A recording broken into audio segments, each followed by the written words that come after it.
Dari berbagai perjalanan penyebaran COVID-19 di berbagai negara, ternyata salah satu pencegahan yang efektif adalah kita tinggal di rumah.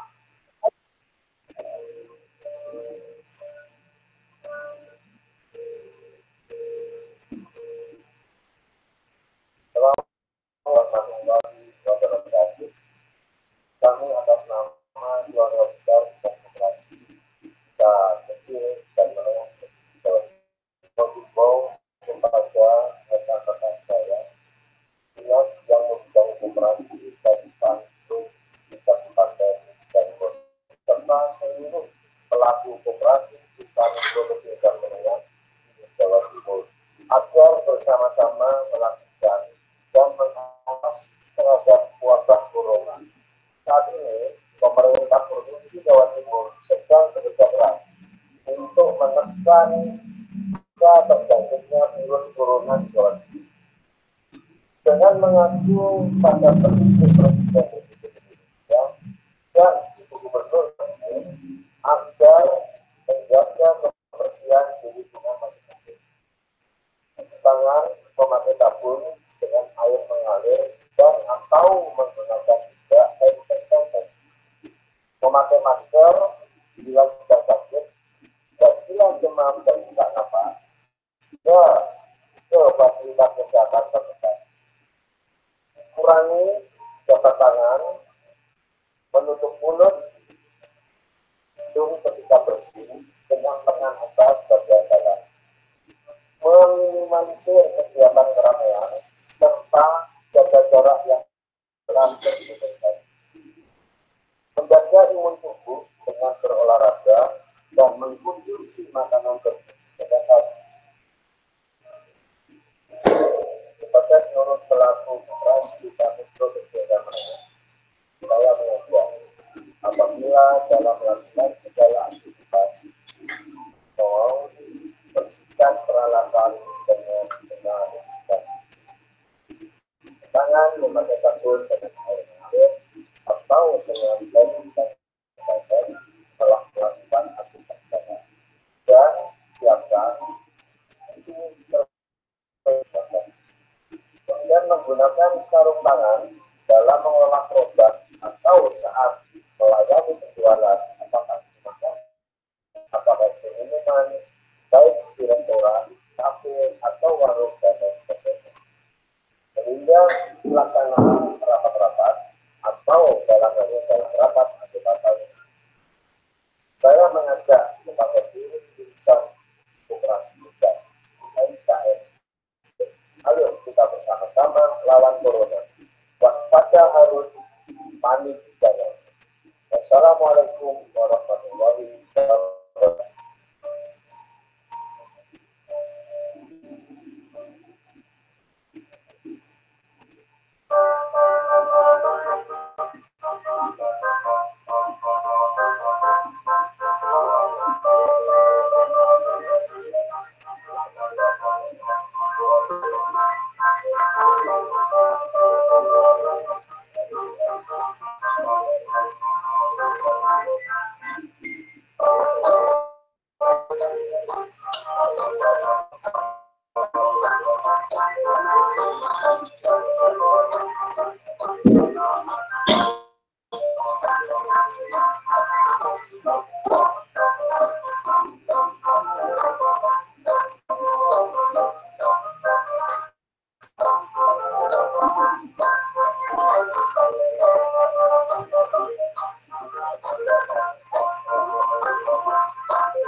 Baiklah, selanjutnya sambutan dari Bapak Kepala Seksi Pengembangan Usaha Dinas Koperasi dan UKM Provinsi Jawa Timur kepada Bapak Fance Indrianto Ashari.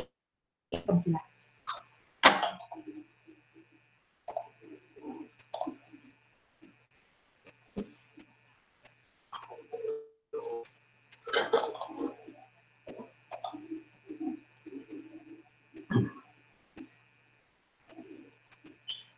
Baik, Assalamualaikum warahmatullahi wabarakatuh. Selamat pagi, salam sejahtera untuk kita semua. Salam sehat selalu. Yang saya hormati Bapak Kepala Dinas Koperasi UKM Provinsi Jawa Timur. Yang saya hormati Bapak Kepala Bidang Produksi dan Restruktur Usaha Dinas Koperasi UKM Provinsi Jawa Timur. Yang saya hormati Bapak Nasrullah selaku sumber pada acara pelatihan online pada hari ini, dan juga yang saya hormati dan saya banggakan teman-teman dari UKM Provinsi Jawa Timur yang selalu senantiasa bersemangat, biasa memberikan kontribusi terhadap ekonomi Jawa Timur. Alhamdulillah, Rabbil Alamin, pada pagi hari ini kita dapat berkumpul bersama secara virtual untuk mengikuti sharing bersama dalam pelatihan online yang pada hari ini berjudul membedah merek produk bebas masalah. Bapak dan Ibu, teman-teman pelaku UKM, saya berharap dengan mengikuti atau sharing di pelatihan online pada hari ini, ilmunya semakin banyak bertambah, dan intinya kami berharap mampu lebih meningkatkan eksistensi dari UKM Provinsi Jawa Timur. Bangga beli produk Indonesia, bangga beli produk UKM, khususnya UKM Jawa Timur, selamat mengikuti, dan juga kalau ada saran ataupun masukan terkait pelatihan online kami berharap ada masukan bisa dimasukkan melalui IG kami, masukannya, sarannya, untuk kita melakukan perbaikan terus-menerus. Terima kasih. Assalamualaikum warahmatullahi wabarakatuh.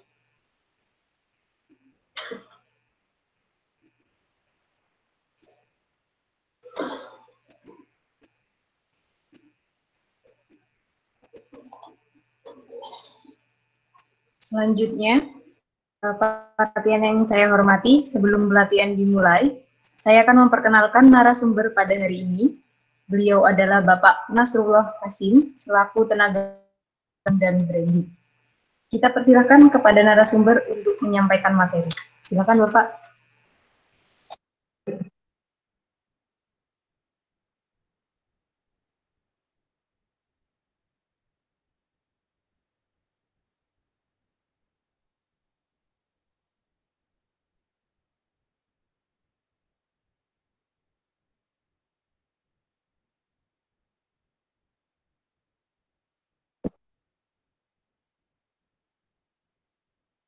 Terima kasih Mbak Genyo. Assalamualaikum warahmatullahi wabarakatuh. Alhamdulillahirrahmanirrahim. Selamat siang teman-teman KM Provinsi Jawa Timur. Syukur kita pada Allah Subhanahu wa Ta'ala. Siang ini kita masih diberikan oleh Allah kesehatan, diberikan oleh Allah kekuatan. Semoga kesehatan, kekuatan yang diberikan oleh Allah ini kita mampu memegang amanah, sehingga usaha kita, ya, aktivitas kita, semuanya bisa betul-betul bermanfaat, tidak hanya untuk kita, ya, untuk keluarga, tapi juga untuk masyarakat semua. Bapak Ibu yang saya hormati, kita masih membahas permasalahan yang mungkin banyak sekali mengikuti teman-teman UKM. Salah satunya adalah merek, ya, atau brand name, ya. Jadi siang ini kita akan mengulas itu lebih detail, ya, dan nanti juga di akhir kita akan mereview beberapa merek produk dari teman-teman UKM. Ya. Saya tidak tahu apakah itu sudah didaftarkan, sudah terdaftar, ya, tapi nanti kita akan review dari beberapa sudut pandang, apakah itu dari sisi keamanannya, dan kemudian kesesuaian dengan positioning atau persepsi yang akan dibangun oleh kita.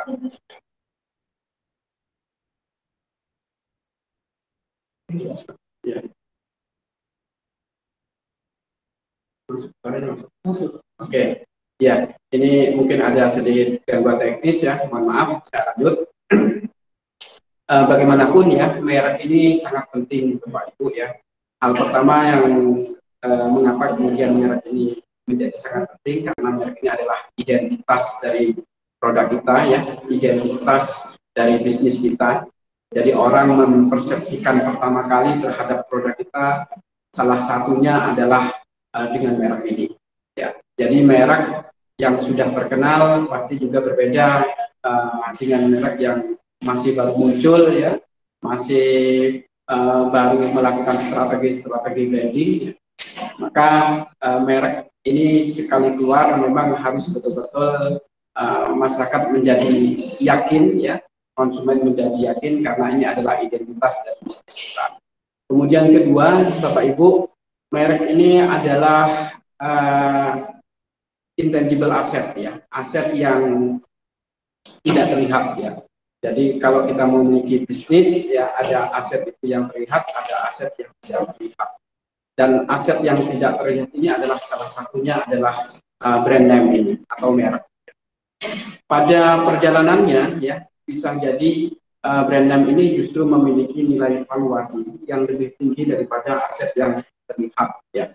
Jadi Bapak Ibu harus dipahami bahwa ketika kita sudah membuat satu produk ya, katakanlah itu kita bikin abon lele, maka sebetulnya kita sudah membangun sebuah bisnis yang memiliki dua potensi aset. Aset yang terlihat dan aset yang tidak terlihat.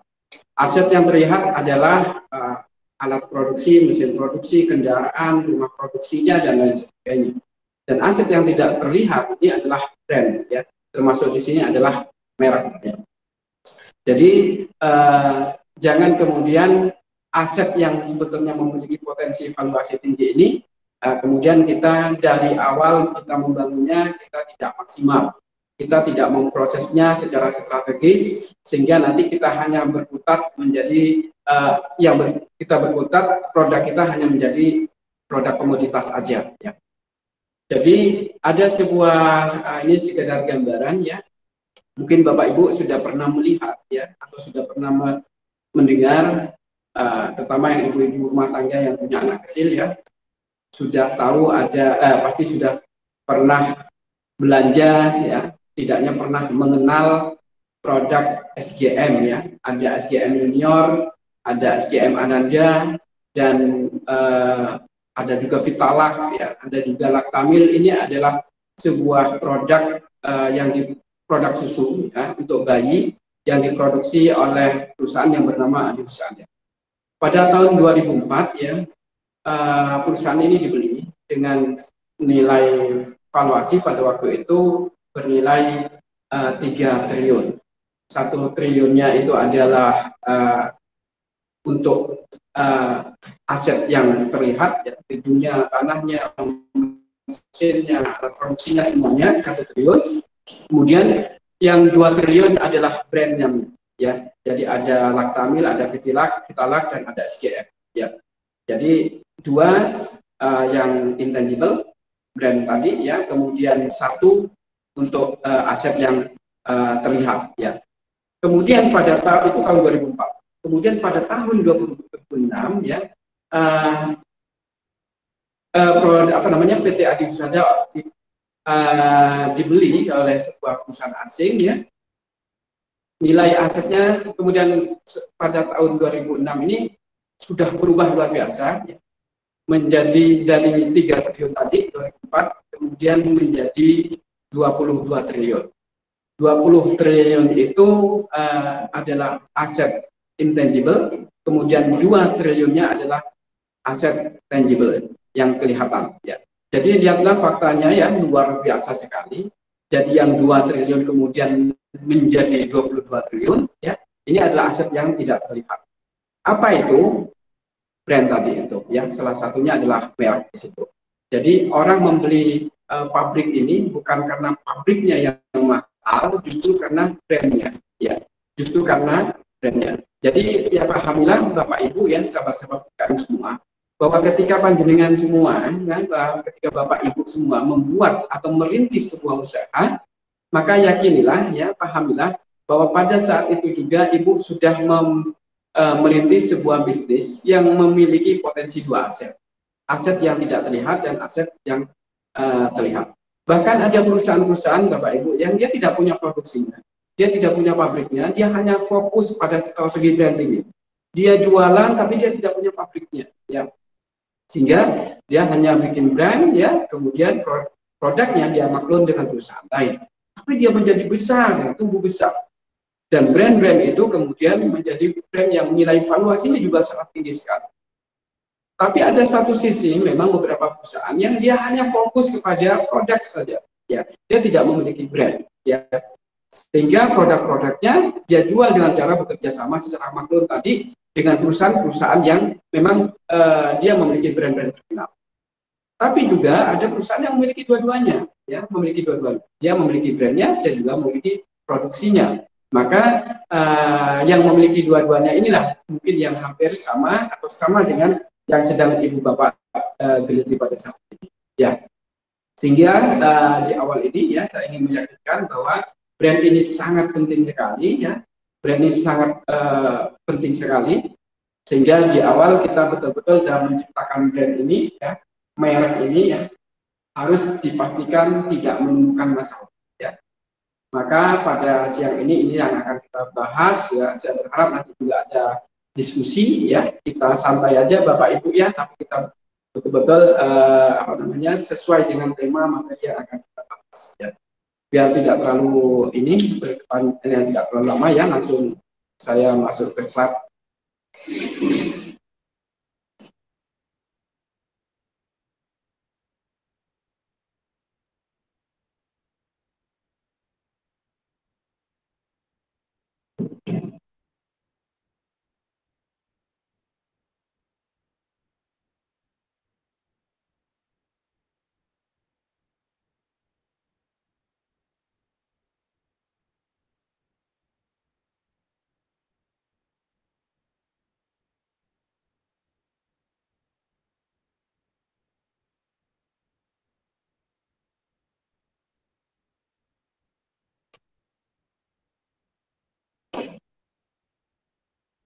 Oke.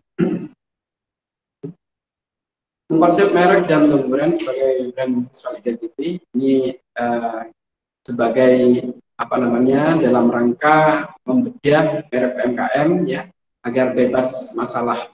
Jadi nanti kita di akhir slide ini kita akan buka slide kedua, ya, yang slide tersebut nanti ada foto-foto, ya, produk Bapak Ibu yang tadi sudah mengirimkan ke kami melalui grup, ya. Nanti akan kita bahas bagaimana sih merek atau brand yang sudah Ibu ciptakan. Oke, disampaikan oleh saya Nasrul Hasil, tenaga ahli di Unit Koperasi UKM, Dinas Koperasi dan UKM Jawa Timur. Ya, Bapak Ibu, ya, sebelum kita masuk materi, saya ingin Ibu Bapak membaca ini, ya, nama-nama yang saya buat ini, ya, kemudian banding-bandingkan sendiri. Kira-kira kesan yang Ibu terima, Bapak terima bagaimana? Ya. Nama adalah doa, nama adalah cerminan, nama adalah identitas. Coba bandingkan nama Ngatman dengan nama Jonathan, Bapak Ibu, ya. Ya, ini sama-sama nama, tapi pasti ketika kita menangkap, mendengar nama ini, kedua nama ini, pasti kita pun bisa memberikan persepsi yang berbeda-beda, ya. Kemudian bagaimana juga dengan Pak Ijo dan Denisa, Pak Inem dengan Aurel, Ngatmi dengan Joni, misalkan. Ya, kira-kira apa dalam bayangan Bapak Ibu semua, apa yang tergambar dalam benak Bapak Ibu semua dengan nama-nama yang saya bandingkan ini, Ngatman dengan Jonathan.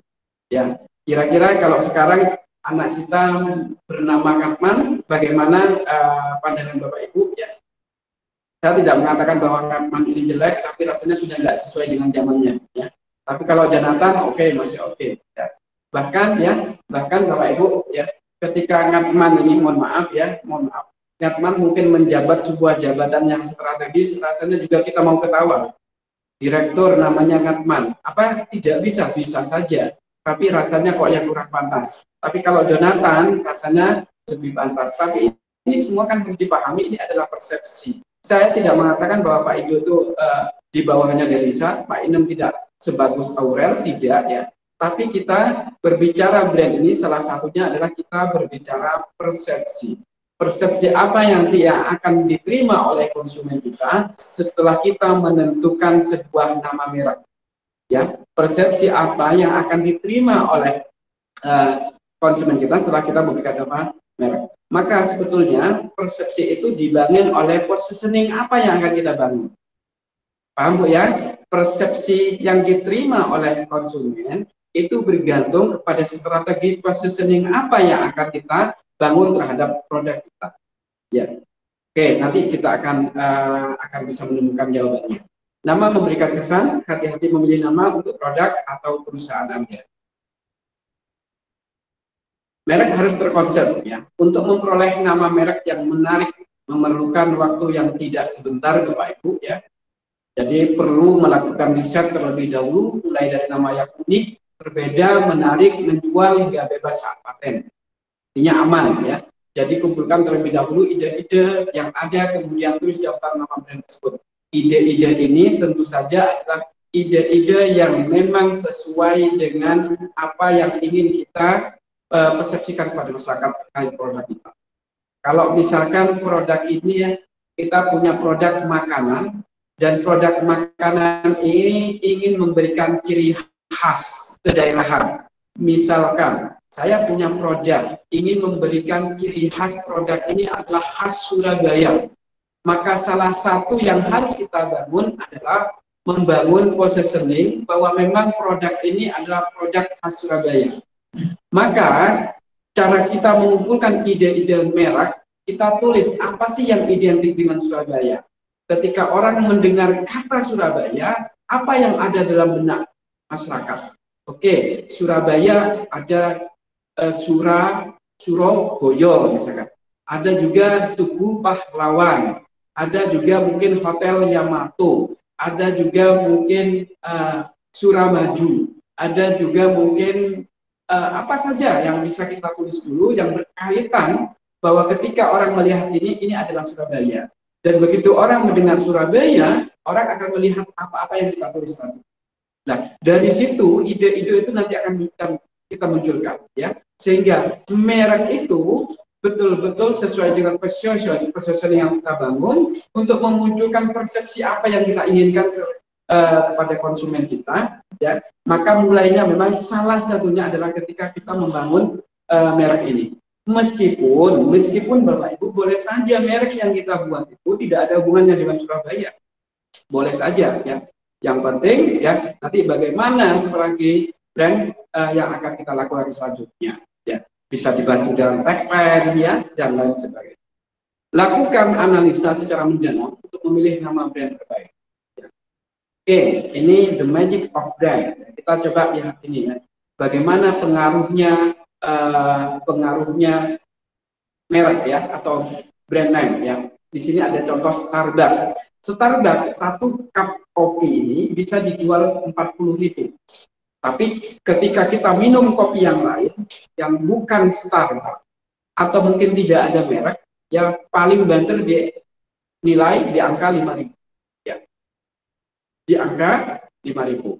Kenapa berbeda? Ya, jawabannya memang karena satunya ada mereknya. Tapi kemudian pertanyaannya, memang apakah hanya karena ada mereknya? Kalau yang 5.000 itu saya kasih merek yang lain, apakah bisa menyaingi mereknya Starbucks? Ya, harganya bisa 50.000 gitu? Oh, belum tentu, kan gitu ya. Memang ada proses-proses selanjutnya ya setelah kita melakukan menciptakan nama ya. Misalkan Starbucks ini ngambil kopinya misalkan dari Indonesia. Katakanlah misalkan ambil kopi dari Toraja. Kemudian kita juga ambil kopi dari Toraja. Kopinya sama-sama kopi Toraja, tapi kemudian mereknya berbeda. Apakah kemudian ketika kita bilang, ini kopinya sama loh, sama-sama dari Toraja, hanya saja mereknya beda. Apakah lantas kemudian bisa dipatoki harganya sama-sama 40.000? Tentu saja tidak bisa. Jadi ada banyak hal nanti yang harus kita pelajari ya terkait masalah merek. Cara menentukan merek ya. Hal yang harus diperhatikan sebelum menentukan merek. Pilih nama yang berdaya pembeda ya. Semakin berbeda sebuah merek dari para pesaing, semakin besar peluang untuk maju dan berkembang. Merek yang identik cenderung terjebak dalam persengketaan hukum yang pelik, menguras tenaga, uang, serta waktu. Ya. Ini kita harus cari merek yang memang berbeda banget ya, berbeda banget. Berbeda ini bisa kita gali sendiri, kita ciptakan sendiri ya. Meskipun mungkin ini tidak ada hubungannya dengan bahasa manapun, ya, tidak ada arti atau kalau kita cari di kamus bahasa manapun juga tidak ada. Murni kita ciptakan. Maka kalau kita ciptakan, yakin pasti memiliki daya berbeda. Kenapa harus berbeda? Ya, berbeda salah satunya adalah demi keamanan. Ya. Kalau kita identik, apalagi sama dengan produk yang lain, dengan merek yang lain, tidak akan bisa kita lanjutkan. Sehingga salah satu di awal ketika kita yakinlah bahwa merek kita ini memang berbeda. Dan yakinlah bahwa hanya kita saja yang menemukan merek ini, yang menciptakan merek ini. Caranya bagaimana?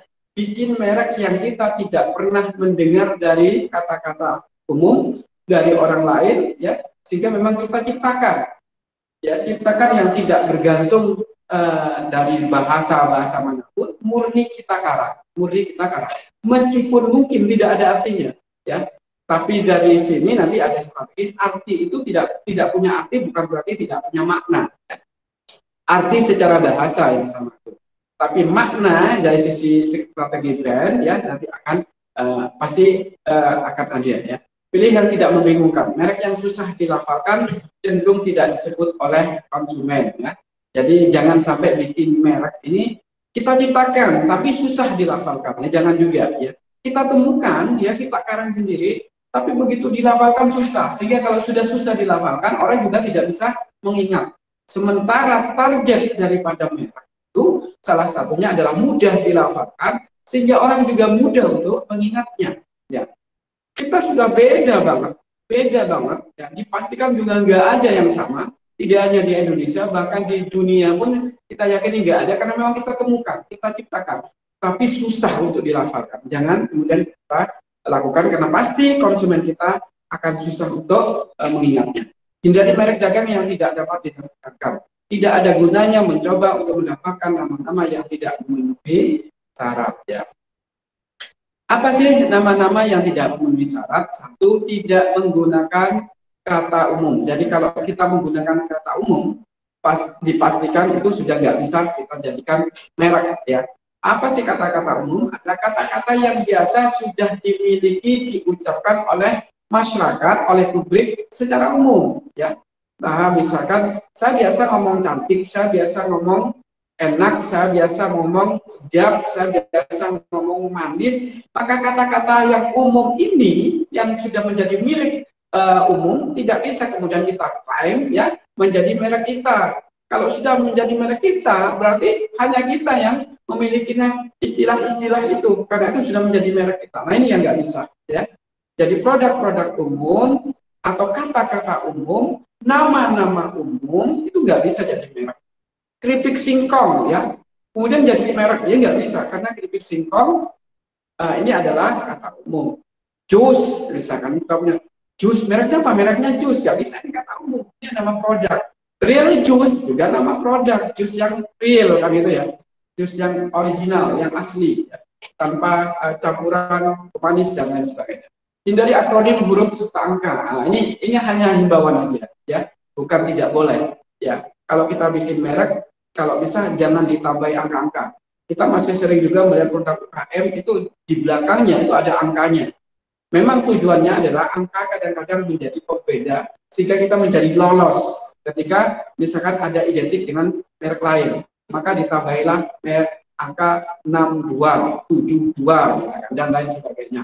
Atau di belakangnya ada 100 itu nilainya paling tinggi. Nah, maka hindari seperti ini ya.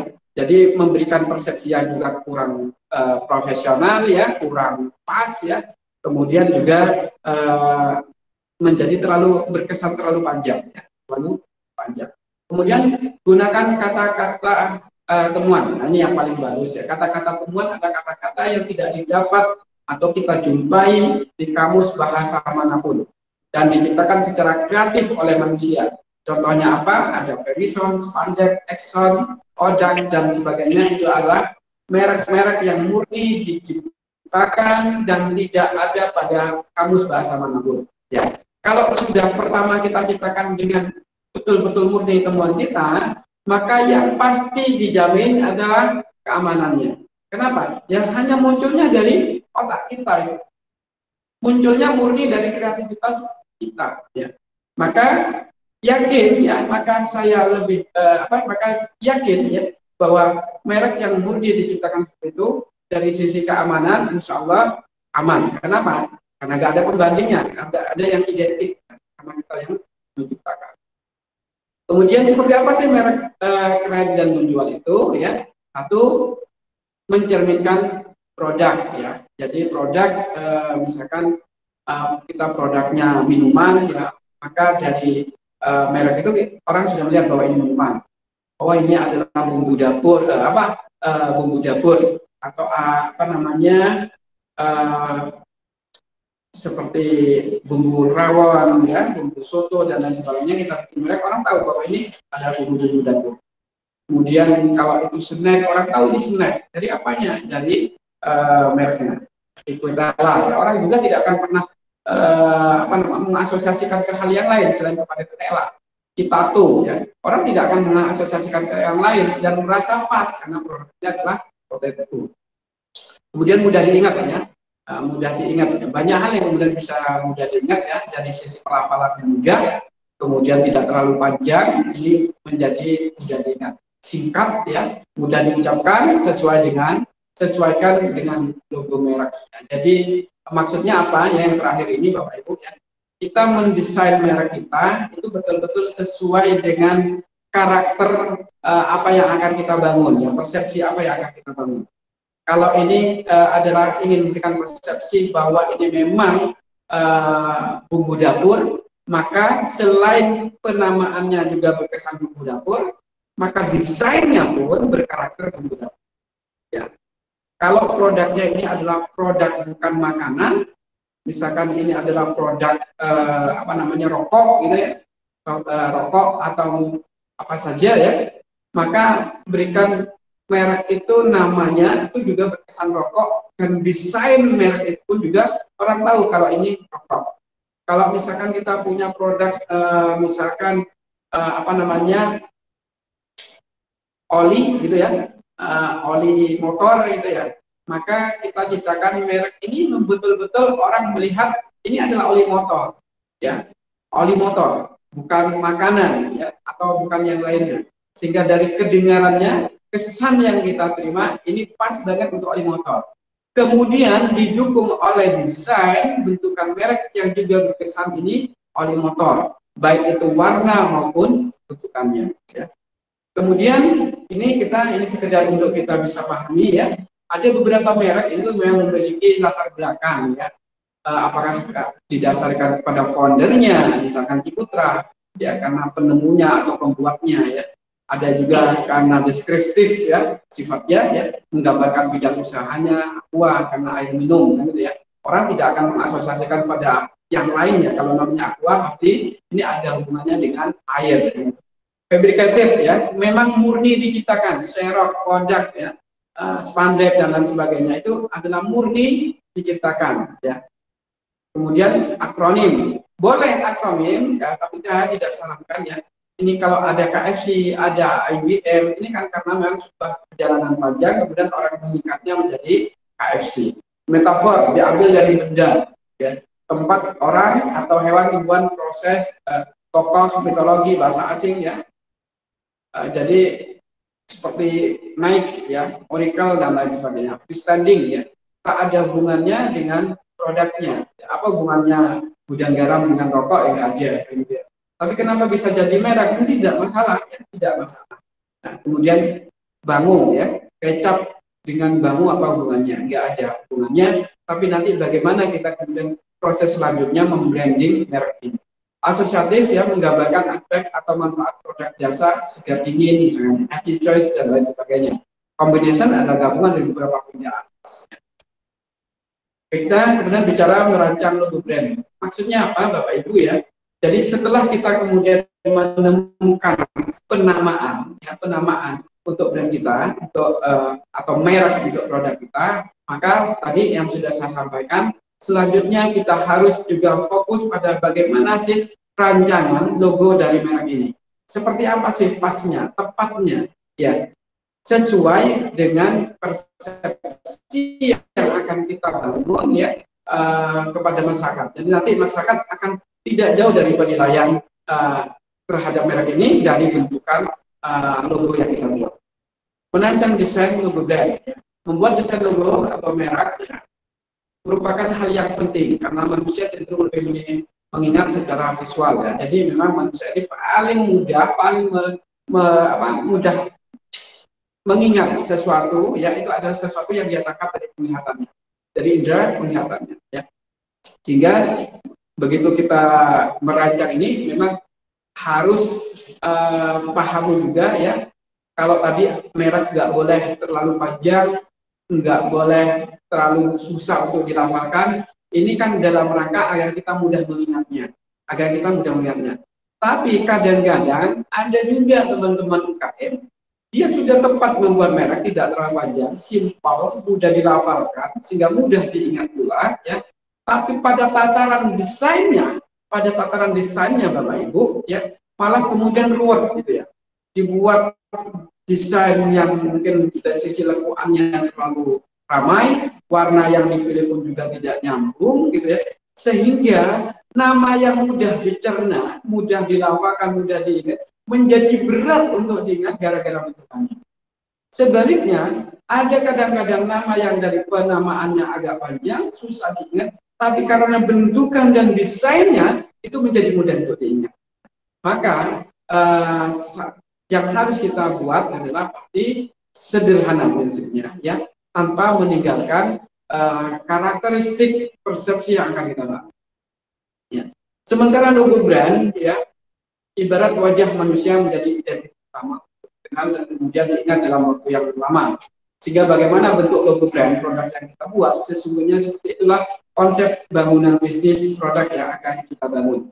Semakin kita bersungguh-sungguh di dalam konsep logo brand, tapi semakin sulit kita akan bisa membangun bisnis kita. Ya, ini ada contoh misalkan Sofina. Jadi bayangkan ini ada berapa karakter Sofina yang dibuat dirancang oleh desainer. Ya. Sofina adalah produk kuliner, makanan. Ya. Hampir kalau kita lihat semuanya sudah berkarakter makanan. Ada cheese, ya, ada mangkok, ya, ada lekuan yang memang menjelaskan bahwa ini adalah kuliner, ini adalah produk makanan, ya. Tapi konsep-konsep yang dibuat ini pun juga bervariatif, ya, meskipun sama-sama konsepnya adalah makanan. Sampai kita betul-betul menemukan mana karakter yang tidak hanya sesuai dengan keinginan kita dalam upaya membangun persepsi tadi, tapi juga kemudahan untuk dicerna, ya, diingat ya oleh konsumen kita. Apakah itu dari bentukannya, pilihan fontnya, warnanya, dan lain sebagainya. Nah, kemudian kita masuk kepada tahapan konsep brand, lakukan riset. Nah, kenapa kita harus lakukan riset? Kita harus paham nih, ya, produk kita ini ada produk apa? Kita harus ketahui dulu. Produk kita ini kategori marketnya apa? Market kategorinya apa? Jadi misalkan kita bikin kita bikin produk sabun misalkan, ya. Kita bikin produk sabun. Sabun ini banyak, ya. Sabun ini banyak. Nah, sabun kita ini tergolong sabun apa? Ya. Kalau kita bikin sabun, ya, memang lebih mudah, ya. Sabun ya umumnya seperti ini misalkan. Tapi biasanya kan kita setiap market kategori yang kita buat ada kecenderungan juga membuat lagi tahapan yang lebih tinggi, ya. Misalkan ini sabun kecantikan. ya, ada lagi sabun kesehatan, ada lagi sabun yang lainnya misalkan. Jadi kalau kita memang sabun kecantikan, maka jangan bikin sabun umum ya, atau malah identik dengan sabun kesehatan. Makanya kalau kita lihat ada sabun Dettol, ada Lifebuoy, ada Medicare, karakternya adalah karakter logo-logo kesehatan, seperti logo-logo rumah sakit, dan gitu ya, seperti logo-logo apotek dan lain sebagainya. Ya, kenapa? Karena ingin membangun positioning ya, agar orang mampu mempersepsikan bahwa ini adalah sabun kesehatan, bukan sabun-sabun secara umum. Sementara yang kecantikan, dia juga membuat karakter logonya juga harus betul-betul feminim, ya, feminim. Ya. Jadi beda lagi dengan sabun yang kesehatan tadi. Ini kita berbicara visualnya, ya. Tidak bicara produknya secara khusus. Ya. Di produknya pun pasti juga ada perbedaan. Ya. Kalau produk sabun kesehatan pasti nanti fitur produknya ditambah. Berarti ada aroma-aroma yang seperti obat-obat kan gitu ya, seperti bau rumah sakit misalkan seperti itu. Tapi yang sabun kecantikan fitur produknya diberikan wangi-wangian yang sejuk dan gitu ya, parfum yang betul-betul menggoda, karena ini adalah sabun kecantikan. Fitur itu diciptakan untuk memperkuat positioning bahwa satunya adalah sabun kesehatan, satunya adalah sabun kecantikan.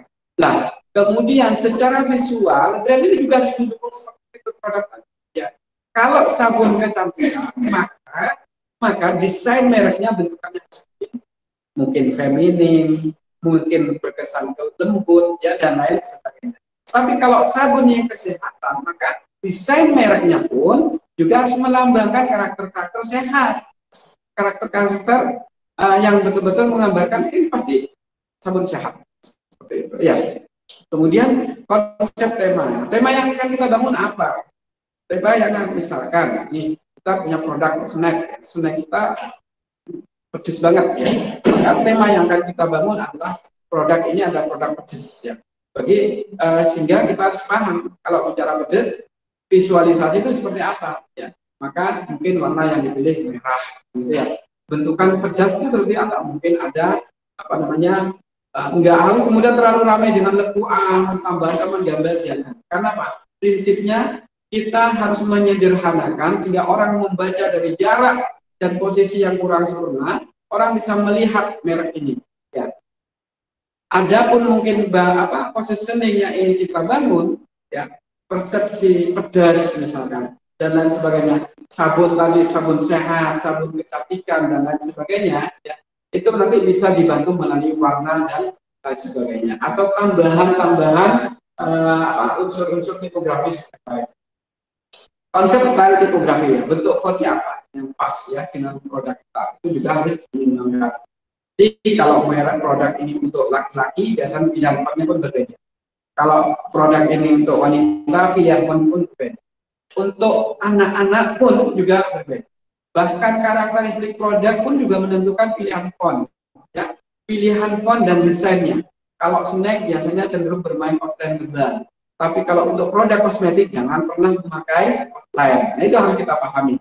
Kita mau bikin produk untuk snack keripik, ya, keripik pisang misalkan. Itu boleh kita menggunakan outline yang tebal karena ini jenis snack ya. Tapi kalau kita mungkin mau bikin pelembab, ya, produk sabun dan lain sebagainya, jangan pernah menggunakan outline ya, jadi aneh nanti. Tentukan warna, tadi ya, warna itu saya sampaikan betul-betul menjadi salah satu penguat ya terkait dengan persepsi apa yang akan kita bangun dari merek.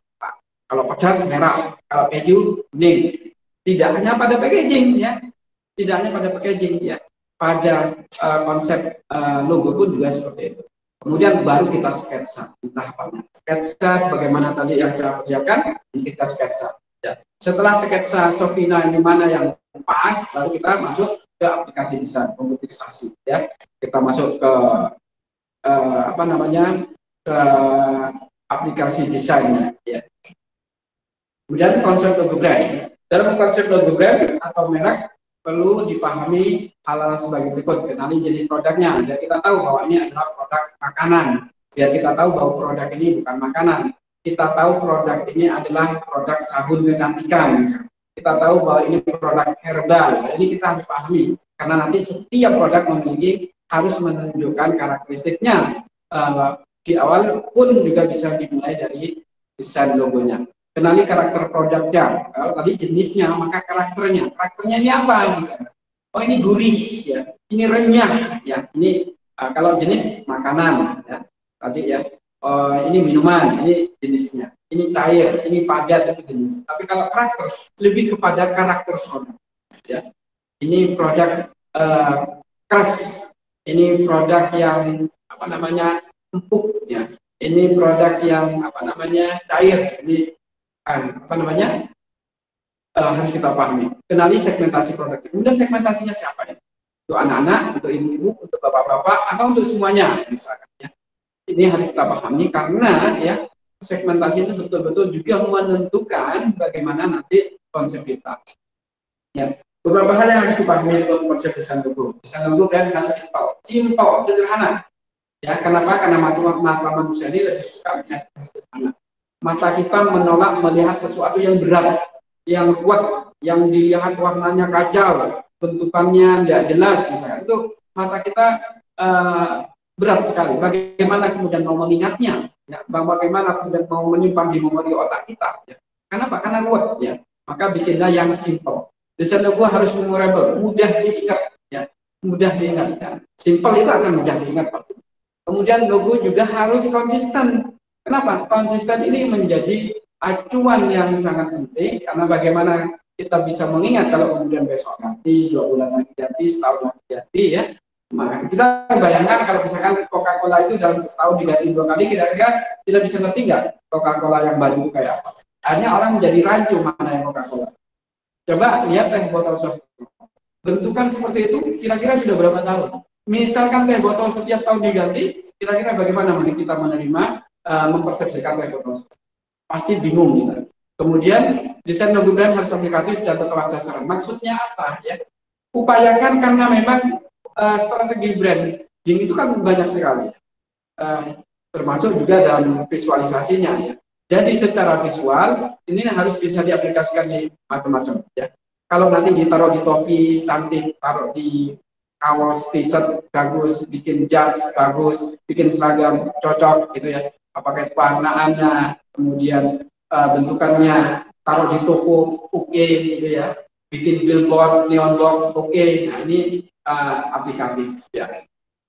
Logo, jenis logo ya kita bisa lihat ada logo itu memang dibuat dari konsep-konsep tertentu, ada yang namanya logo tag. Jadi semuanya itu menggunakan teks ya. Jadi dari hanya unsur dari tipografi saja. Ya. Jadi tipografinya itu kemudian yang membedakan. Dell, dia hanya dibedakan ini digiringkan. Dell, Panasonic, ini smartphone yang sederhana. Nokia, ya, sederhana. Jadi jalan jauh orang akan mudah melihat. Casio, Acer dan lain sebagainya. Ya. Tapi meskipun ini adalah teks ya tipografi yang mungkin banyak juga kita temui ya kalau kita buka komputer, maka sudah ada banyak sekali pilihan font ya. Jangan lantas kemudian ya kita bikin apa adanya ya. Misalkan kita bikin seperti Dell ini ya, Acer yang kemudian dirapatkan ya, kemudian dimiringkan ya. Jadi ada hal-hal yang memberikan kesan bahwa ini beda. Oke, ada juga istilahnya logo brand. Logo yang memiliki ciri khas yaitu berupa gambar yang dijadikan simbol atau identitas. Ya, Apple ya. Orang melihat ini Apple ya, meskipun tidak ada tulisan Apple. Tapi orang baru tahu Apple ini kan ketika karena sebelumnya ada teks Apple-nya. Orang tahu bahwa ini Nike, orang mengenalnya karena memang sebelumnya di bawah ini, di bawah logo brand ini ya, itu ada tulisan Nike. Termasuk orang tahu ini adalah Mercedes-Benz, orang juga pernah membaca bahwa memang di bawahnya itu ada tulisan Mercedes-Benz. Cuman ini namanya bagaimana kita untuk mengetes brand recognition-nya, kemampuan orang mengingatnya ya, meskipun mungkin ya kita tidak perlu mencantumkan nama brand tersebut, brand recognition. Jadi orang akan mengingat ini KFC meskipun tidak ada tulisan KFC. Orang akan melihat ini Nike meskipun tidak ada Nike. Semakin dia memiliki kemampuan recognition tersebut, ya, ini menjadi jawaban bahwa ternyata kita sudah betul-betul diingat. Konsumen kita sudah mulai fanatik, sudah mulai loyal. Cara pengukurnya bagaimana? Ya, salah satunya seperti ini. Ya. Buang teksnya. Kira-kira masih ingat nggak kalau ini Apple? Ya. Kalau mungkin Apple baru muncul setahun, belum seberapa kemudian Apple ini dikenal orang, kemudian tiba-tiba buang ke Apple-nya, pasti gagal. Ya. Artinya kita tetap harus punya acuan seberapa recognition brand yang dimiliki oleh teman-teman, oleh konsumen kita, sehingga kita merasa cukup waktu untuk kemudian melepas teks Nike, melepas teks Mercedes-Benz, melepas teks Apple dan lain-lain. Ya. Nah, kalau sudah seperti ini akan lebih kuat lagi. Kenapa? Orang betul-betul hanya mengingat. Kemudian gabungan keduanya, logogram dan tipografi tadi. Ya. Jadi gabungan antara logotype dengan logogram menjadi Metro TV, SCTV, Telkom Indonesia, ya, Sony Ericsson, ya. Ini penggabungan antara logogram dengan tipografi. Ya. Kemudian menentukan warna merek. Ini mereknya menjadi salah satu penentu, ya. Orang menjadi berhenti melihat, itu salah satunya adalah dikarenakan merek. McDonald's, Rocket Chicken, KFC, Amazing, Chicken. Nah, ini semuanya warnanya kok ya semuanya warna merah, kira-kira kenapa? Ya. Kenapa mereka tidak ada yang berani pakai warna biru? Semuanya dominan merah. Karena memang merah itu betul-betul menimbulkan ekspresi spontan yang luar biasa, gitu ya. Sehingga orang kemudian ketika melihat merah, orang langsung terlihat jelas, ya. Kemudian ada motivasi yang kuat, ya, ketika orang melihat warna merah. Terlebih dan itu juga mungkin juga dimaknai bahwa ini adalah atau McDonald's, Rocket Chicken ini adalah tempat-tempat di mana produk makanan di situ itu disajikan secara cepat, ya. Jadi cepat saji. Jadi setelah makan keluar, bahkan sekarang ada yang take away, ya. Jadi langsung kemudian tidak perlu duduk di situ, ya, juga dilayani langsung, kemudian menggunakan ada channel-channel yang kemudian kita berhenti di situ, kemudian kita tinggal tentukan kita mau beli apa, ya. Kemudian kita dapatkan apa yang kita beli di situ dengan waktu yang sangat cepat sekali. Maka kalau warna merah maka pantas sekali. Coba kalau kita ganti dengan warna abu-abu, kesannya berbeda. Ya. Memilih warna sangat penting, sama pentingnya dengan memilih nama. Sama pentingnya dengan memilih nama. Merah berarti berpendirian, dinamis, daya diri, saya dapat meningkatkan nafsu makan pembeli. Kenapa kemudian banyak warna merah? Coklat ini banyak dimiliki oleh bakery, ya, produk-produk roti dan lain sebagainya. Karena kalau lezat, ya, memberikan kesan lezat, hangat, aman, nyaman, memberikan kesan mewah dan mahal. Ya. Kemudian ini ya macam-macam, ada biru, merah, kuning, hijau, ungu, hitam, putih, semuanya memberikan makna yang tersendiri, ya. Kenapa kita harus biru? Karena biru itu memiliki ketenangan. Filosofinya seperti itu. Kepercayaan. Merah tadi sudah yang melambangkan kekuatan, nafsu, agresif dan lain sebagainya. Kuning melambangkan kegembiraan. Hijau warna yang menunjukkan kealamian. Ungu kemewahan. Ya. Hitam ini misteri. Ya. Dulu orang itu bikin produk makanan warna hitam itu tabu sekali. Ungu itu juga tabu sekali. Tapi sekarang sudah sedemikian kreatif, ya, mengolah warna hitam itu menjadi warna yang rasanya sudah menjadi unik, ya, menjadi tidak tabu, tidak berkesan macam-macam ketika kita beli makanan, misalnya snack dengan warna hitam. Putih banyak mengatakan warnanya adalah kesucian dan lain sebagainya.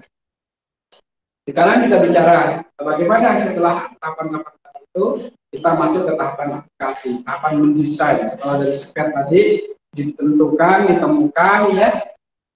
Maka terakhir adalah mengolahnya secara grafis melalui komputerisasi. Ada beberapa yang biasa dipakai ya, tapi saya sarankan gunakanlah dengan menggunakan aplikasi grafis yang vektor, ya, bukan bitmap, bukan yang mengolah foto, tapi yang mengolah line, yang mengolah garis-garis seperti CorelDRAW, Freehand, dan Adobe Illustrator. Ya. Yang umum mungkin di masyarakat kita lebih familiar CorelDRAW, boleh ya pakai CorelDRAW saja.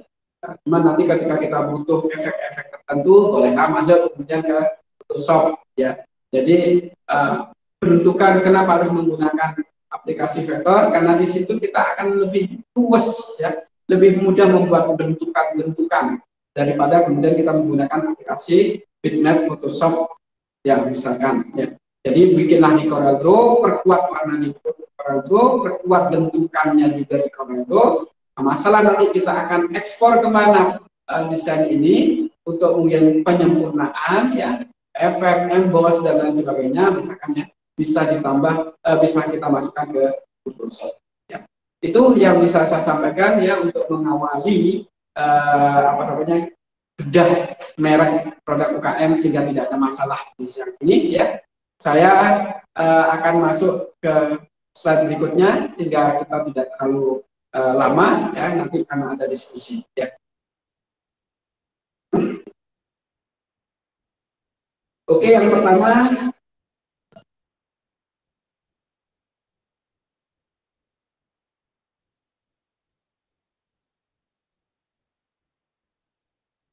Ya, ini saya nggak tahu ya Ricebone ini mereknya apa ya, Bu? Ya, bentar ya saya cek dulu.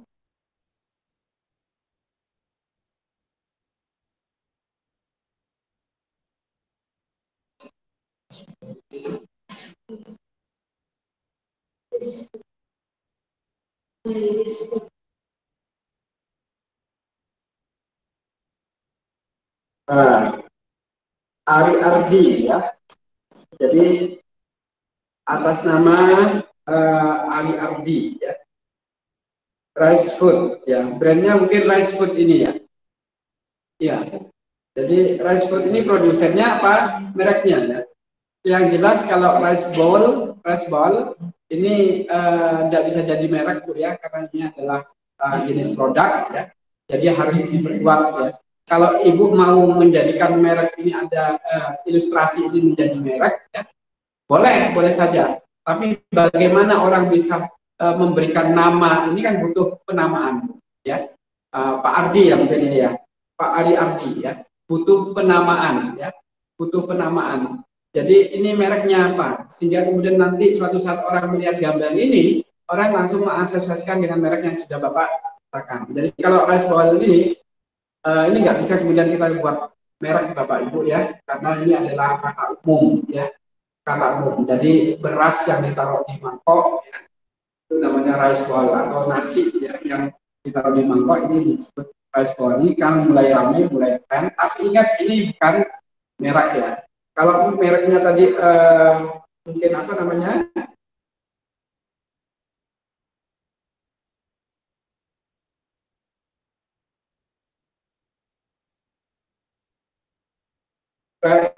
Rice Food ya, Rice Food. Tapi Rice Food ini kesannya bukan merek juga, kesannya nama produsennya ya. Jadi perlu dijelaskan Bu ya, boleh Ibu menggunakan desain ini sebagai merek, tapi dengan apa nanti orang mengingatnya, maka harus ada penamaannya. Ya. Kalau Ibu mau mencontoh langkahnya Apple boleh, tapi kan Apple di awal kan ada Apple-nya dulu, Nike baru disebut Nike meskipun tidak ada tulisan Nike-nya, tapi kan dulu ada Next-nya. Mercedes-Benz sekarang tanpa ada tulisan Mercedes-Benz-nya pun orang sudah kenal bahwa itu Mercedes-Benz. Tapi bukankah awalnya orang mengenal bahwa itu Mercedes-Benz karena ada teks Mercedes-Benz-nya. Ya. Kemudian yang kedua,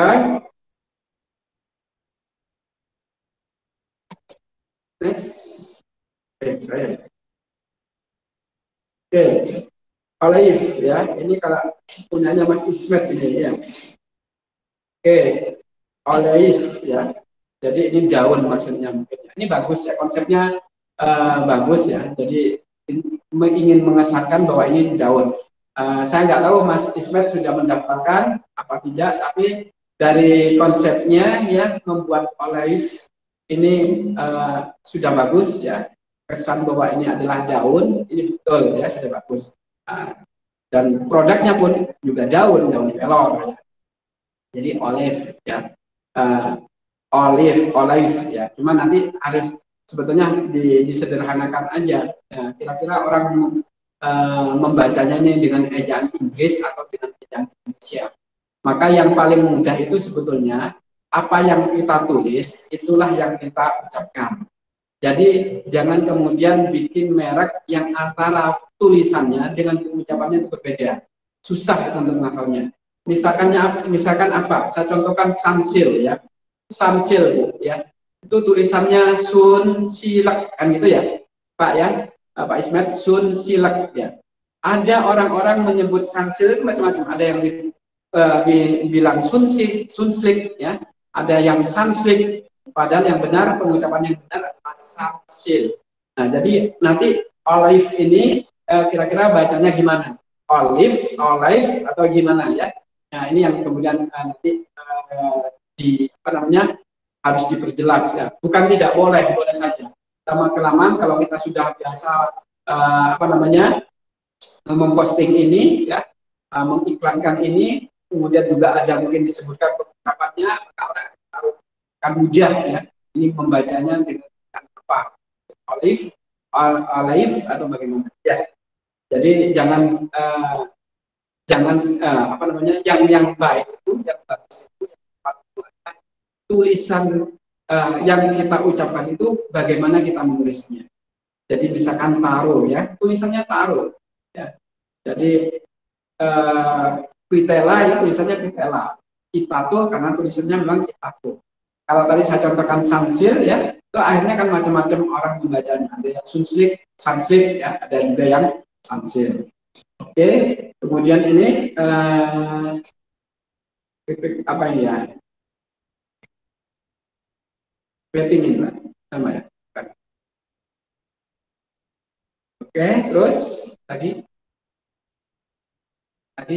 zoom aja terus.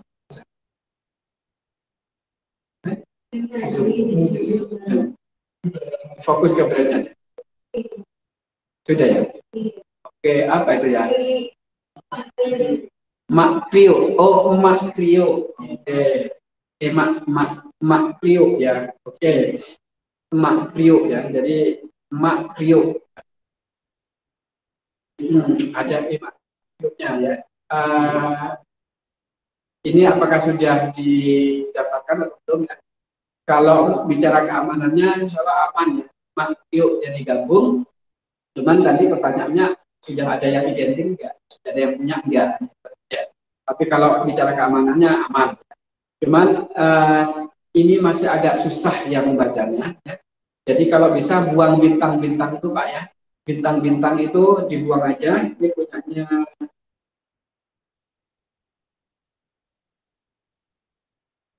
Makrio itu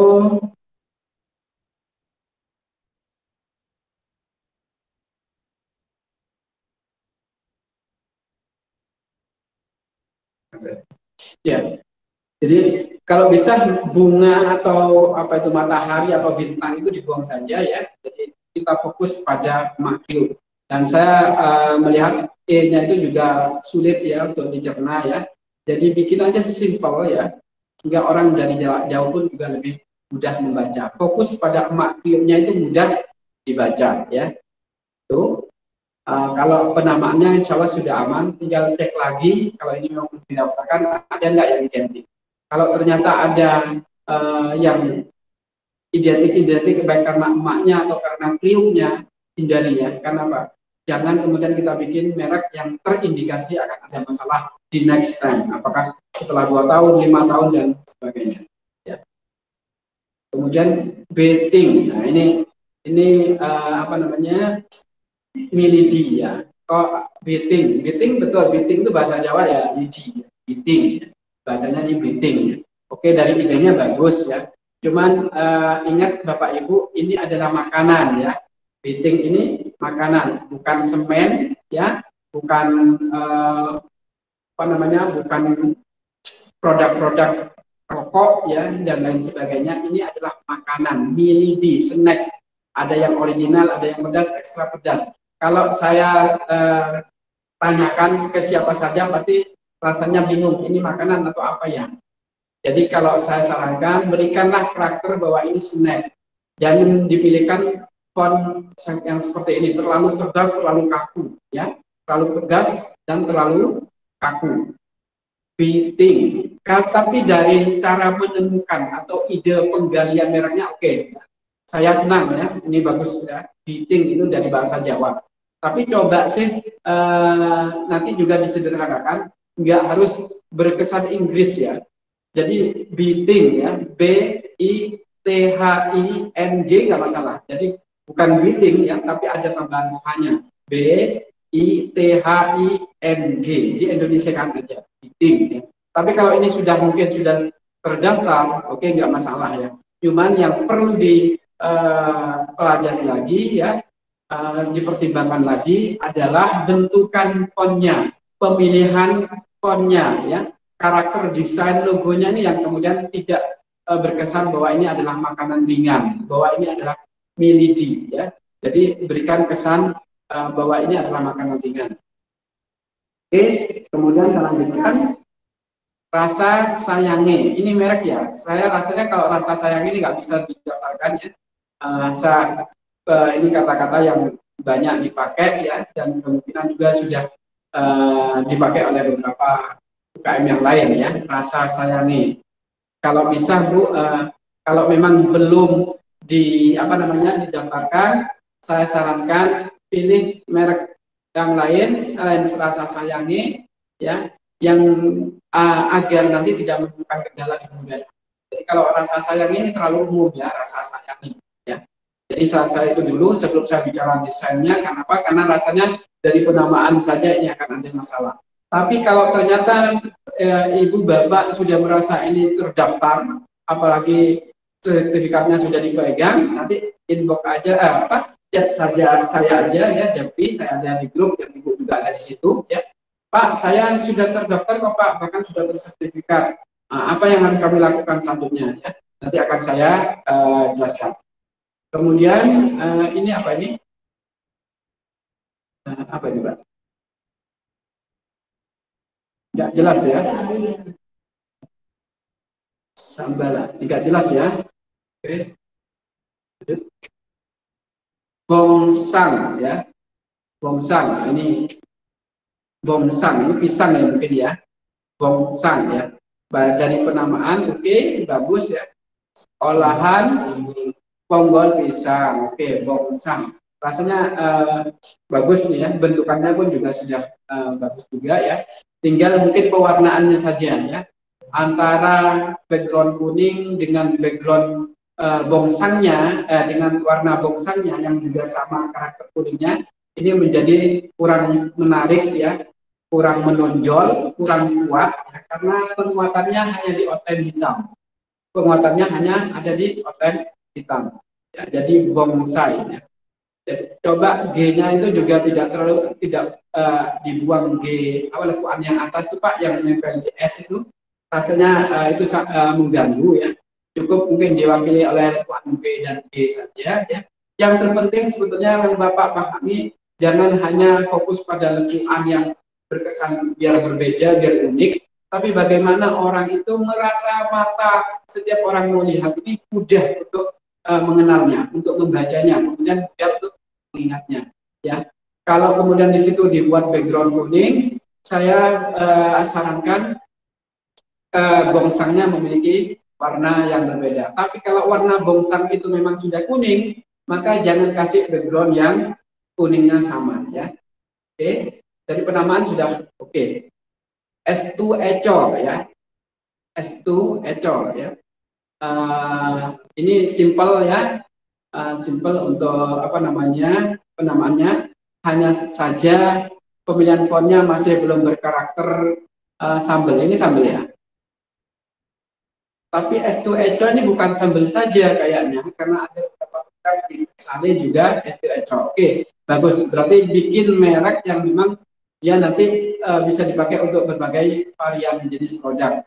Kalau memang ini bukan hanya untuk sambal, bukan hanya untuk keripik, maka SD Eco sudah betul dibuat standar ya, yang bisa dipakai oleh jenis produk apa saja. Oke, Bu SD Eco. Hanya saya tegaskan ya, pewarnaan, bentukan, outline harus sama.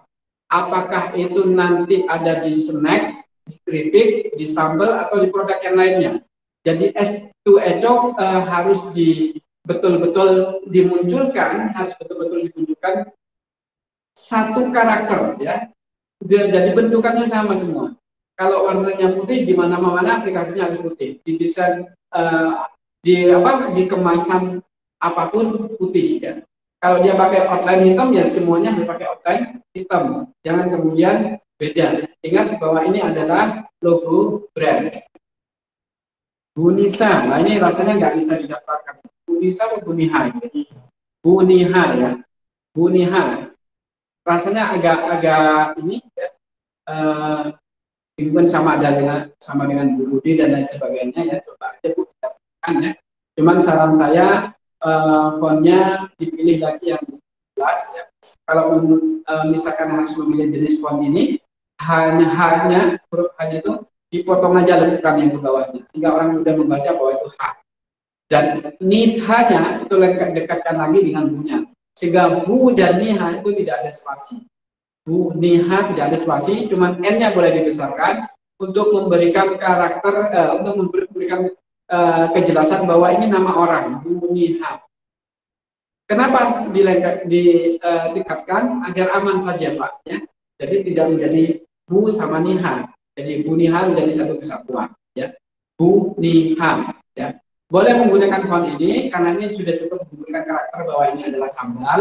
Cuman hal-hal yang agak mengganggu seperti hanya itu tidak harus Pak dari komputernya sudah begini misalkan. Bentukannya sudah begini, buang saja Bu. Jadi tidak harus semua yang ada di komputer itu kemudian kita buat sama ya. Bisa jadi mungkin punya kita sempurnakan ya, sehingga mudah dibacanya bagaimana. Bisa jadi titik huruf I-nya itu kita gedein, kemudian kita miringkan, kasih warna lain, biar berkarakter bahwa ini adalah logo brand ya. Apa ini? Memang tidak ada apa ya?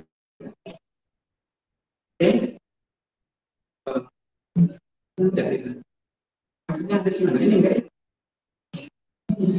Oh iya. Sudah habis Bu, maaf saya kira habis waktunya ya. Oke, itu Bu ya beberapa apa namanya desain logo yang Bapak Ibu kirimkan ke kami ya, yang sudah kita review tadi. Barangkali ada tanggapan atau pertanyaan, diskusi yang ingin disampaikan, silakan saya kasih waktu. Terima kasih.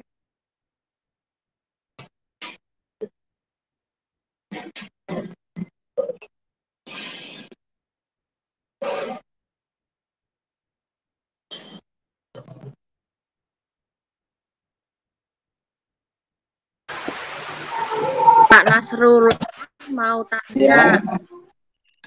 Ya Bu, dengan Bu siapa Bu?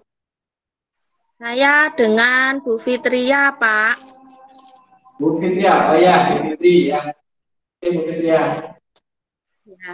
Pak, ini nama merek saya sudah difasilitasi dengan Indak, tapi nggak tahu jadinya kapan, masih proses. Terus nama Firzian ini gabungan dari keluarga, boleh apa enggak Pak? Boleh Bu, boleh ya. Artinya kalau Ibu menggabungkan misalkan putra putri Ibu itu ada 7. Ibu berarti tambah 2. 7 sama 2, 9. 9 digabungkan, dicari apa namanya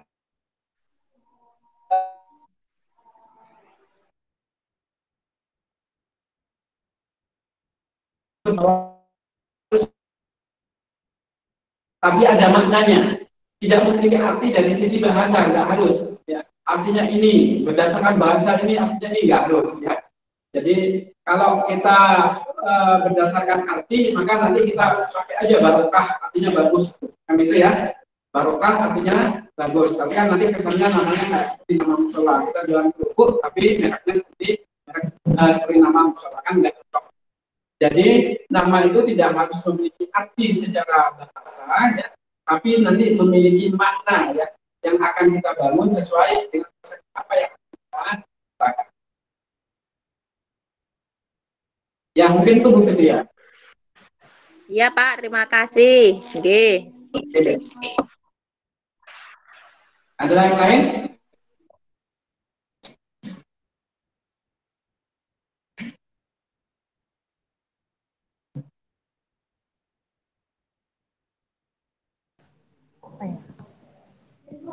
Bisa juga melalui chat ya. Halo, Assalamualaikum.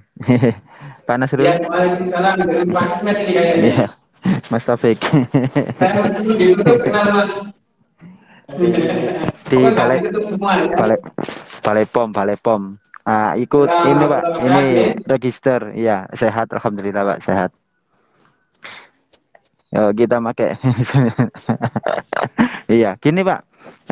Mengenai merek, apakah di masa pandemik ini untuk register merek yang direkom dari Dinas Koperasi Kabupaten atau Disperindak atau yang lainnya, ini ada Kak dari Kementerian Pusat ada apa itu untuk subsidinya yang kayak dulu sebelum pandemi dulu, Bu? Ya, gimana pertanyaannya? Gini. Kurang jelas, Mas. Iya, adakah program untuk subsidi untuk apa itu hak paten merek sebelum pandemi kan ada. Kalau sekarang pandemi itu ada apa tidak, Pak? Gitu. Ya, nanti saya akan ke Mas Ismet. Kebetulan ini saya mendengar ini ada ya. Nanti coba saya kirim ke WA-nya ya Mas ya. Oke, siap Pak, siap. Oke, ini ada beberapa informasi ya dari apa namanya Dinas Koperasi Pak. Oke, siap. Iya, makasih Pak Yamari. Sehat Pak, sukses. Alhamdulillah. Ya, terima kasih. Oke. Ya, mungkin yang lain setelah Mas Ismet.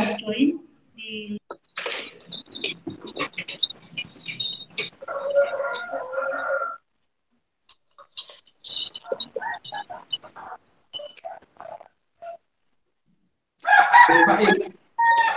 Yang siang Bu Faik.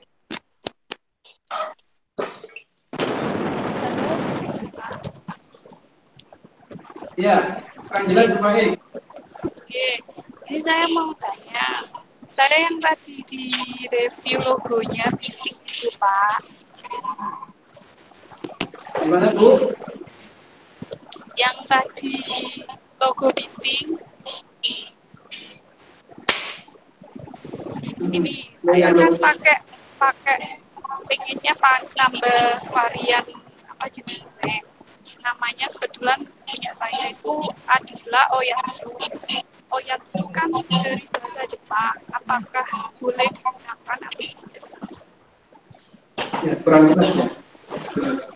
Ya. Bisa diulangi Bu, kurang jelas suaranya Bu ya. Agak meresek di sini. Atau bisa lewat chat Bu Fitria. Bu siapa? Bu Faik, sorry, Bu Faik. Bu Faiko, bisa lewat chat Bu Faiko, suaranya kurang jelas Bu.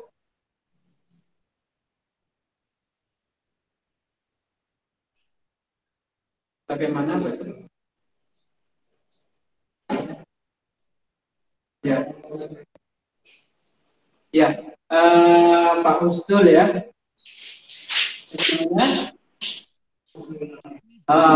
Husnul Latifah Ibu ini ya. Kalau Husnul aja jawabnya. Karena ada latifahnya dari Ibu nih. Assalamualaikum, bagaimana cara mengurus merek secara mandiri Pak ya. Bu nanti bisa baca ya di website Haki ya, itu sudah tersedia ya. Karena semuanya sekarang melalui online Bu ya. Jadi nanti Ibu buka, Ibu langsung cari di apa namanya di Google ya. Atau bentar saya cek di sini ya.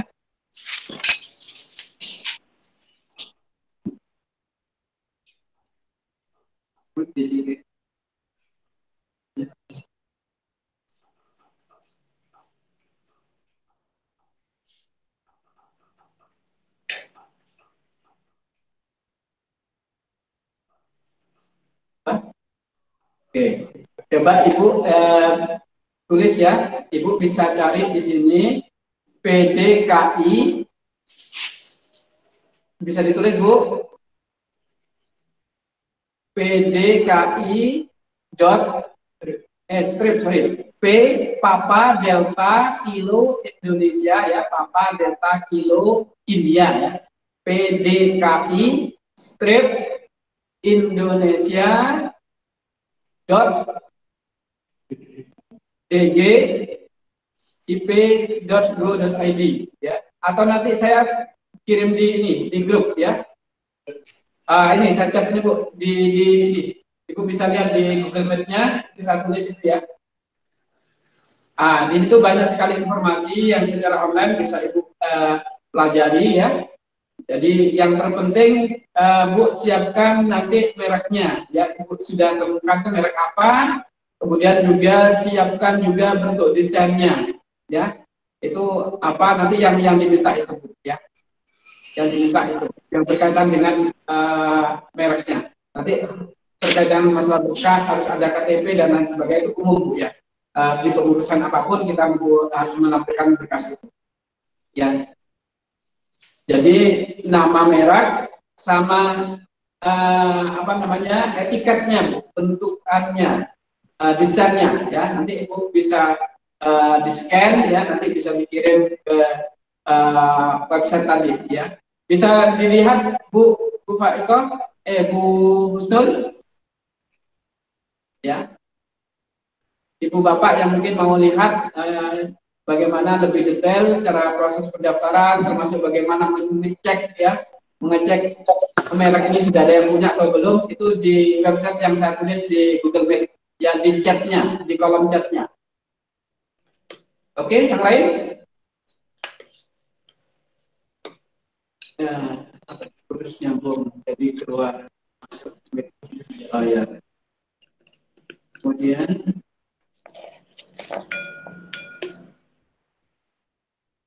ya ada lagi mungkin Bu.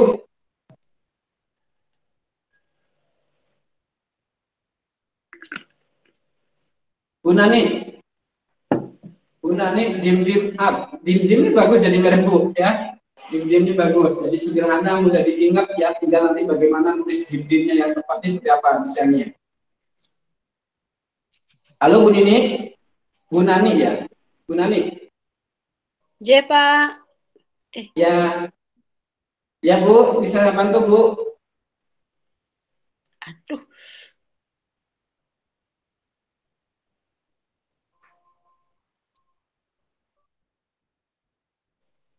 J Pak. Ye, Bu Nani. Apa? Saya belum ngecek ini tadi barusan tahu linknya, nanti saya coba.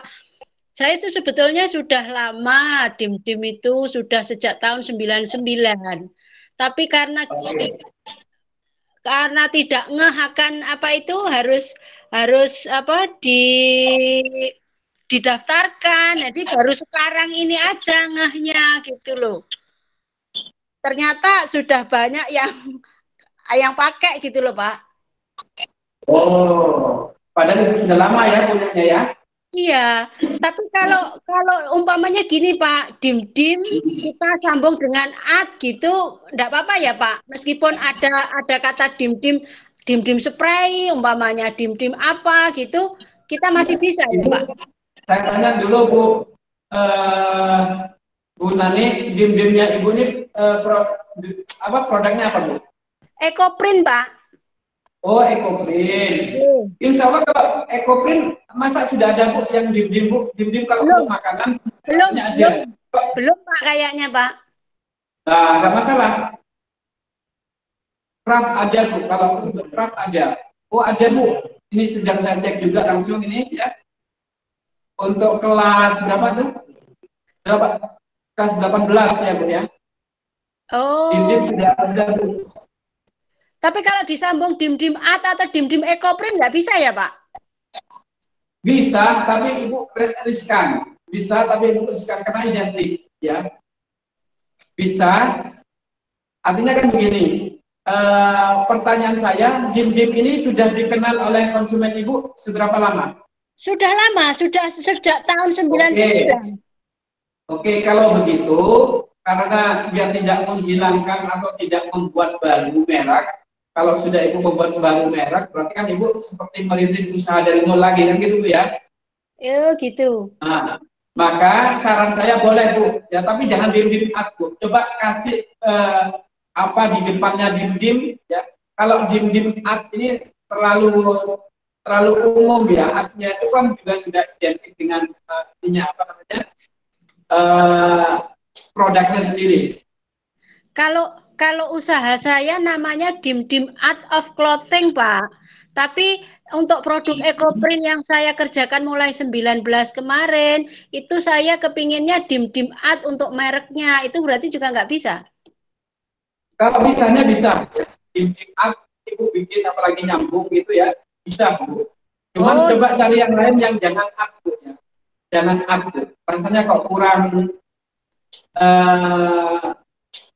apanya, artnya nih yang bikin biasa, dim-dimnya sudah bagus, ketika ada artnya nih yang memang sudah berkarakter sih dengan bisnisnya ya, masuk pekerjaan seni, pekerjaan kreatif.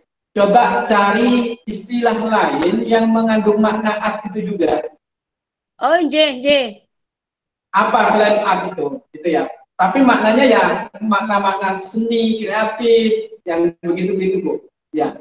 J Pak, J, sembah nuwun pencerahannya. Nah, bolehnya boleh Bu, ya bolehnya boleh. Kalau ini merek ini mungkin baru, saya sarankan mending cari yang lain.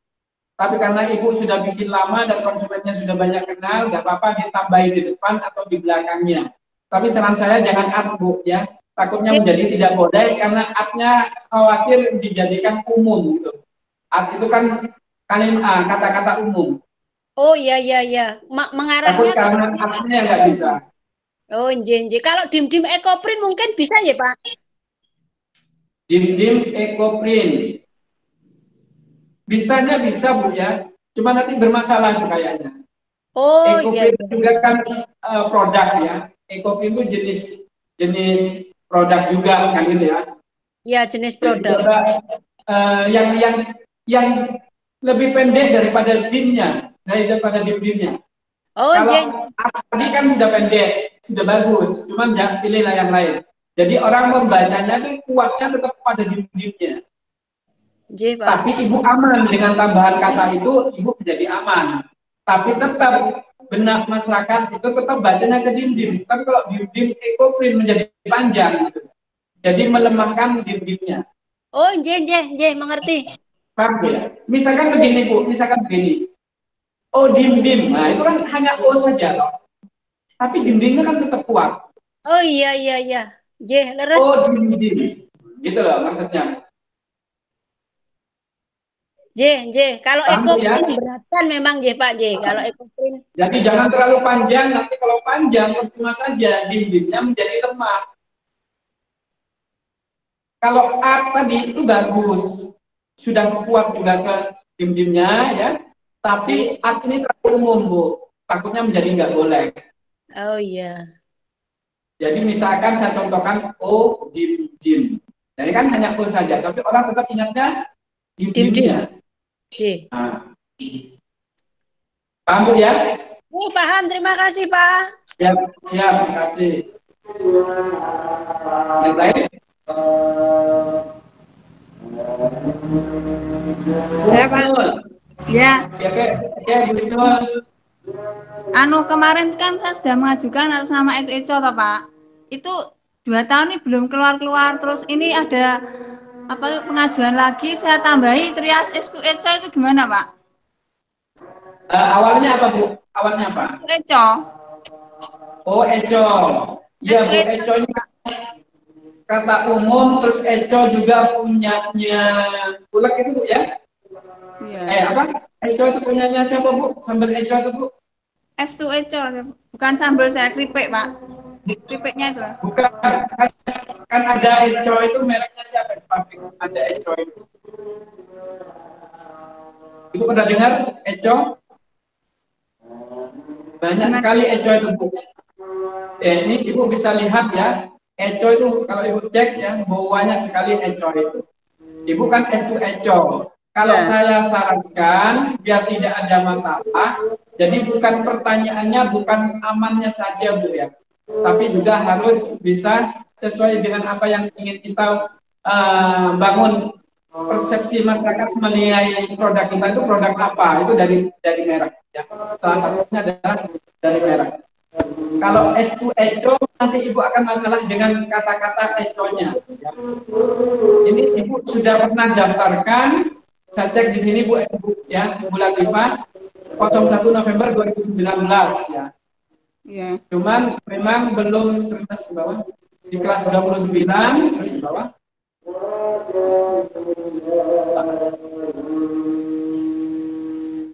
Ini masih belum keluar ya, Bu ya, sertifikatnya, Bu ya? Iya. Itu gimana, Pak? Belum keluarnya kenapa, Kak, informasi terakhir, Bu? Belum ada pemberitahuan tuh, Pak. Ya, biasanya kalau begitu memang ada masalah ya. Biasanya ada masalah, paling cepat biasanya, Bu, kalau 2 tahun sudah keluar ya. 2 tahun itu sudah keluar. Nanti dalam waktu yang 3 bulan sebetulnya Ibu sudah mendapatkan informasi kalau Ibu merek ini bisa diproses ke depan ya, bisa didaftarkan karena aman. Tapi kalau eco-nya ini sangat banyak sekali. Itu coba kita menggunakan eco itu banyak sekali. Di beberapa kelas makanan itu yang menggunakan eco banyak. Karena memang eco itu adalah beberapa kalimat yang artinya juga baik, kan gitu. Eco itu enak bahasa Jawa. Sehingga kata-kata yang baik itu ada kecenderungan banyak dipakai oleh banyak orang. Kata-kata baik itu akan ada kecenderungan dipakai oleh banyak orang. Maka saran saya, Bu, ya, bikin baru saja, Bu, yang tidak ada hubungannya dengan eco. Itu sudah nih, Pak, sudah 2014 sih, Pak, saya, Pak. Terkenalnya dari eco itu, Pak. Oh, sudah lama ya? Iya. Misalnya saya tambah trias eco gimana, Pak? Ditambah apa? Trias. Trias S2 eco. Iya. Terlalu panjang, Bu. Terlalu panjang ya? Iya, terlalu panjang. Coba kalau S2 eco-nya digabung, bisa nggak, Bu? Digabung. Itu penulisannya jadi satu Jangan gitu, ada Pak. spasi. Kenapa, Bu? Penulisannya jadi satu gitu. Iya, jadi S2 eco itu jadi satu. Sehingga nanti Ibu tidak dibandingkan dengan eco yang lain, karena S2 eco sudah jadi satu. Iya.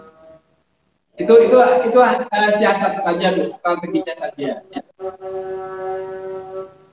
Bulan S2 eco jangan dispasi ya. Karena memang kalau bicara eco itu juga kata umum, kalau menggunakan istilah bahasa Jawa itu juga umum eco itu kan gitu ya. Banyak orang yang mungkin juga kecenderungannya sudah mengambil eco itu sebagai merek, sehingga Ibu nggak bisa didaftarkan ya, karena sebelum Ibu mendaftarkan sudah banyak yang menggunakan eco seperti itu juga. Cuman ini kan S2 eco masih spasi. Saran saya barangkali kalau dijadikan menjadi korek. itu bagaimana, Pak, terus cara membenarkannya, Pak? Kenapa? Ibu proses ulang lagi aja. Ibu mendaftarkannya melalui mana? Di Perindak baru kemarin, Pak, kemarin tuh daftar lagi. Saya tulis trias eco. Coba Ibu tetap S2 eco, tapi digabung aja. Pilih warna yang berbeda dengan sebelumnya. Oh, gitu ya, Pak ya? Ya. Saya mendingan daftar sendiri aja, Pak ya? Terus jangan pakai huruf besar semua tuh ya, ini makanan. Jadi jangan pakai huruf kapital semua itu. Oh. Menggunakan S2 eco langsung aja digabung. Ya, menggunakan huruf E-nya kecil, E-nya besar, kemudian STUECCO-nya itu kecil semua. Oh iya iya, Pak. Ya. Paham nggih? Nggih, makasih Pak ya. Ya, ini saya belum bisa menjamin apakah boleh atau tidak, tapi insya Allah ya, karena sudah menjadi satu kesatuan itu boleh. Sari sama wangi itu nggak boleh jadi merek, Bu. Begitu dijadikan satu boleh jadi merek. Oh iya. Iya Pak. Nggih. Nggih. Oke, makasih. Makasih Bu. Sama-sama. Bu Husnul. Mungkin ada yang lain?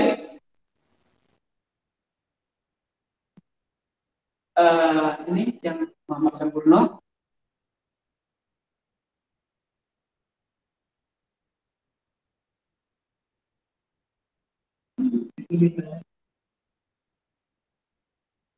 Dinas Koperasi Kabupaten Kota. Dinas Koperasi yang mana itu? Muhammad Sampurno. Ya Pak Muhammad Sampurno, maaf mau tanya, saya pengurusan merek online secara mandiri dan sudah diproses. Tinggal persyaratan upload pemasukan surat keterangan UMKM, mintanya ke dinas koperasi setempat atau di mana ya? Ya betul, ke dinas koperasi UMKM di daerah, di kota kabupaten ya, di kota atau kabupaten. Pak Muhammad Sampurno ya, nanti Bapak bisa datang ke dinas koperasi di kabupaten tempat Bapak ya untuk minta pengantar itu ya.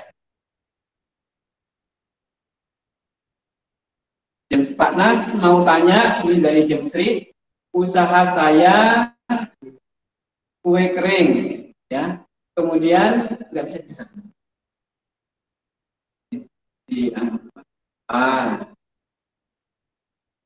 usaha saya kue kering, kemarin mau daftar merek Jemsri, ternyata sudah ada yang punya. Ini mau saya ganti merek Kue Sri atau Quakers. Mohon koreksinya Pak Nas, terima kasih ya. Kue kering, Bu, kalau bisa enggak kalau Jemsri selain untung saja juga nggak boleh Bu ya, rasanya juga kurang menjual ya. Lebih baik yang lainnya. Seandainya Jemsri boleh, rasanya eman juga disayangkan ya. Dan pastinya juga sudah ada yang punya nih, karena nama-nama ini nama-nama yang memang ada kecenderungan untuk dipakai oleh banyak orang menjadi merek ya, menjadi nama warung Jemsri banyak ya. Ini mau saya tanyakan, ganti merek yang Quaker apa itu? Quaker atau Quakers gitu ya? Quaker atau Quakers ini sama-sama susah untuk melafalkan Bu ya. Coba cari yang lain Bu ya. Quaker juga susah, Quaker gitu ya. Kedengaran juga tidak pas gitu ya. Quakers juga susah ya. Coba cari yang lainnya Bu ya, Jemsri. Kira-kira apa yang bagus ya. Kalau Jemsri jangan ya, janganlah ya, karena nanti terlalu umum ya, terlalu umum dan ternyata juga nggak boleh ya. Kue Sri atau kue keras ini sama-sama agak susah dilafalkan ya. Yang sederhana, yang simpel-simpel aja Bu ya. Oke, yang lain?